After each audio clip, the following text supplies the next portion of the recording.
Proclamação do Evangelho de Jesus Cristo segundo São Mateus. Naquele tempo, disse Jesus aos seus discípulos: Ouvistes o que foi dito: não cometerás adultério. Eu, porém, vos digo: todo aquele que olhar para uma mulher com o desejo de possuí-la, já cometeu adultério com ela no seu coração. Se o teu olho direito é para ti ocasião de pecado, arranca-o e joga-o para longe de ti. De fato, é melhor perder um de teus membros do que todo o teu corpo ser jogado no inferno. Se a tua mão direita é para ti ocasião de pecado, corta-a e joga-a para longe de ti. De fato, é melhor perder um dos teus membros do que todo o teu corpo ir para o inferno. Foi dito também: quem se divorciar de sua mulher, dê-lhe uma certidão de divórcio. Eu, porém, vos digo: todo aquele que se divorcia de sua mulher, a não ser por motivo de união irregular, faz com que ela se torne adúltera, e quem se casa com a mulher divorciada comete adultério. Palavra da salvação. Meus irmãos e minhas irmãs, paz e bem. Nós ontem ouvimos a primeira de 6 antíteses de Jesus, aquela em relação ao 5º mandamento: não matarás. Hoje no Evangelho, Jesus apresenta 2 outras antíteses que tocam a nossa dimensão de afeto, de pureza, que toca o tema do matrimônio, da castidade. Então, Jesus começa hoje dizendo assim: ouvistes o que foi dito, não cometerás adultério. Ora, o mandamento não cometerás adultério é aquele que, obviamente, se sabe que é ter uma relação com alguém que não é o seu cônjuge. Aí então, Jesus vai dizer assim: não basta isso, não basta dizer: não consumei um ato, então eu já estou em paz, não pequei contra este mandamento. Jesus vai dizer assim: olha, quando você deseja uma mulher no teu coração, você deseja um homem, deseja o outro no teu coração, você já cometeu adultério. Ou seja, é do desejo, esse desejo de prazer, esse desejo libidinoso, é dali que nasce o projeto de um adultério. E que esse desejo, se não for santificado, se não se torna puro, se não for purificado, ele leva a um ato, ou então leva a uma relação que é dividida, porque é uma pessoa que não cometeu o ato, mas tem todo o desejo em relação a uma outra pessoa. Jesus vai dizer assim: olha, não basta não fazer aquele gesto, como não basta não matar, porque você tem diversos outros modos de matar.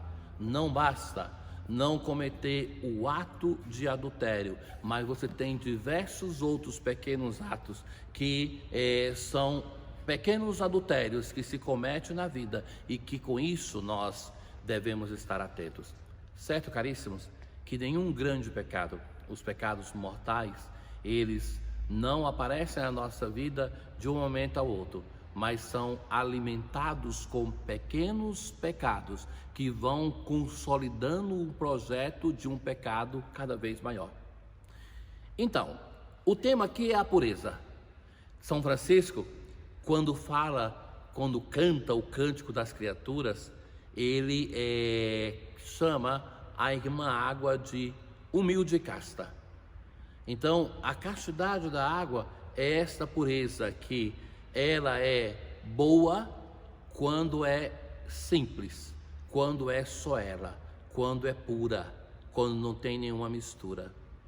Mas São Francisco também vai chamar a água de irmã simples, porque a água, ela nasce nos pontos mais altos e busca os pontos mais baixos. É essa a imagem de simplicidade. Mas esta pureza é aquela que é evocada pelo Senhor na interpretação deste mandamento. E a busca desta pureza e dessa santidade deve estar no centro daquilo que nós desejamos. E é difícil viver puramente em um mundo que te bombardeia cotidianamente para viver a impureza é um desafio para todos nós, para um celibatário ou para um casado. Todos nós temos esse desafio. Mas veja só, Jesus vai usar uma imagem hiperbólica que era comum nos pregadores do tempo de Jesus, que é de dizer assim: olha, se alguma coisa te leva ao pecado, livre-se desta coisa, para que você não peque. O que é pecado? A palavra pecado vem do latim pecus, que é a pessoa que caminha com o pé torto, o pé que produz o caminhar com dificuldade. Então, o pecar é caminhar com dificuldade, é caminhar de modo torto, é caminhar de um modo que não é decidido em uma direção, também essa muitas vezes equivocada. Então Jesus vai usar duas imagens hiperbólicas para falar da importância da pureza. Se o teu olho direito é para ti ocasião de pecado, arranca-o e joga-o para longe de ti. E depois, se a tua mão direita é para ti ocasião de pecado, corta e joga para longe de ti. Então, primeira coisa que é muito concreto, né? Qualquer mão, mas a mão direita, o olho direito, porque até poucos anos atrás, era assim em muitas culturas, no Brasil também, que se uma criança era canhota, a mãe buscava corrigir para que ela fosse uma destra e assim usar a mão certa, a mão direita. Então, Jesus vai dizer assim: até aquele órgão que é mais importante da tua vida, aquele que é o olho, que é a mão, se ele te arrasta ao pecado, corta-o. Certo que Jesus não está indicando para ninguém se mutilar, mas ele está dizendo assim, usando a expressão exagerada para dizer que viver a pureza, viver na graça de Deus é mais importante do que esses órgãos que são para ti importantíssimos. Então, se esses órgãos te arrastam ao pecado, separe-se deles, corta-o. Então, caríssimos, isso vale para os locais que frequentamos, isso vale para as pessoas que nós temos na nossa vida, isso vale para as intenções que nós carregamos no nosso coração. Queridos, nós somente conseguimos romper com o pecado quando nós que tivermos coragem de romper com situações, lugares, pessoas que nos arrastam ao pecado. Vejam, nós vivemos em uma sociedade muito sensualizada. O mundo está se tornando assim, e lhes confesso que o Brasil é pior nisso do que outras nações. Parece que o pecado que se tornou difuso no mundo de hoje são os pecados em relação à castidade. Então, nós temos que acordar para isso, porque se nós não conseguimos, na vida de juventude, na vida antes do casamento, viver o dom da castidade, não se iluda que esse dom vai ser vivido depois. Então, o tempo de namoro é um tempo para se exercitar nessa virtude, para que depois ela seja vivida no tempo de matrimônio. E tanto sofrimento causa nas pessoas, e mesmo no pecador, essa divisão. Então, de viver com integridade, com pureza. E Jesus agora fala de um outro mandamento, que foi dito também: quem se divorciar de sua mulher, lhe dê um certidão de divórcio.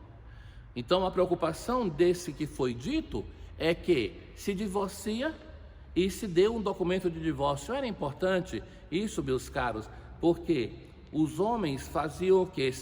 Abandonavam a mulher, não davam documento de divórcio, e ela ficava considerada como uma que era casada, mas que depois vivia uma vida irregular. Jesus, porém, diz: eu, porém, vos digo, todo aquele que se divorcia de sua mulher, a não ser por motivo de união irregular, faz com que ela se torne adúltera.